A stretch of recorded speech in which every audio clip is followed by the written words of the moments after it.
ماحول کتنا اثر انداز ہوتا ہے، اس سے آپ اندازہ لگائیے کہ صحابہ کرام کو اللہ نے پوری امت سے بڑھ کر جو فضیلت عطا فرمائی ہے، اس فضیلت کی بنیادی وجہ کیا تھی؟ ان کا ماحول تھا۔ رسول اللہ صلی اللہ علیہ وسلم کی صحبت میں رہتے تھے، نیکی کا ماحول تھا۔ اس ماحول کی وجہ سے اللہ نے ان کو ایسا چمکایا کہ ہر صحابی کو امت کے لیے ہدایت کا ستارہ بنا دیا۔ اصحابی کا نجوم، میرے صحابہ ستاروں کے مانند ہیں۔ فَبِأَيِّهِ مُقْتَدَيْتُمْ اِهْتَدَيْتُمْ، میرے صحابہ میں سے جس کی بھی اطاعت کرو گے، جس کی بھی اقتداء کرو گے، ہدایت پا جاؤ گے۔ ہدایت کا یہ مینار صحابہ کو کس چیز نے بنایا؟ ماحول نے بنایا۔ جب جناب رسول اللہ صلی اللہ علیہ وسلم کی مجلس میں ہوتے تھے تو ان کے ماحول پر دین کا جذبہ اپنے عروج پر ہوتا تھا۔ ایک مرتبہ حضرت ابو بکر رضی اللہ تعالی عنہ حضرت حنظلہ سے ملے تو حضرت حنظلہ سے حال چال پوچھا۔ اب حضرت ابو بکر نے تو حضرت حنظلہ کہنے لگے نافق حنظلہ، کہ حنظلہ تو منافق ہو گیا۔ تو حضرت ابو بکر نے حیران ہو کر پوچھا کہ کیا کہہ رہے ہو، کیسی بات کرتے ہو؟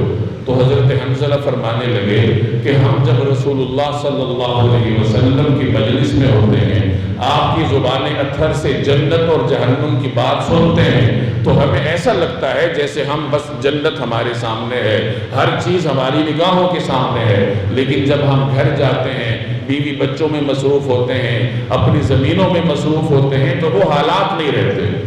تو اس حالت کی تغیر کو اور تبدیلی کو حضرت حنظلہ نفاق سے تعبیر کر رہے تھے۔ یہ سن کر ابو بکر بھی پریشان ہو گئے، وہ فرمانے لگے کہ یہ صورتحال تو میری بھی ہے۔ تو دونوں مل کر حضور علیہ السلام کی خدمت میں حاضر ہوئے اور وہاں جا کر یہ معاملہ عرض کیا تو نبی کریم صلی اللہ علیہ وسلم نے حضرت حنظلہ اور حضرت ابو بکر سے فرمایا کہ جو صورتحال تمہاری میرے پاس ہوتی، اگر یہی صورتحال تمہاری گھر میں بھی ہو تو پھر تو فرشتے تم سے مصافحہ کرنے لگے۔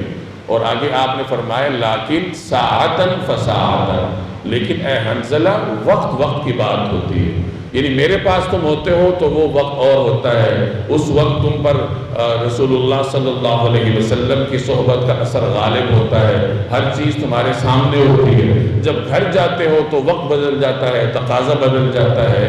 تو بہرحال یہ صحبت کا اثر تھا کہ جب قریب ہیں تو صورتحال کچھ اور ہے اور تھوڑے دور ہو گئے تو صورتحال بدل گئی۔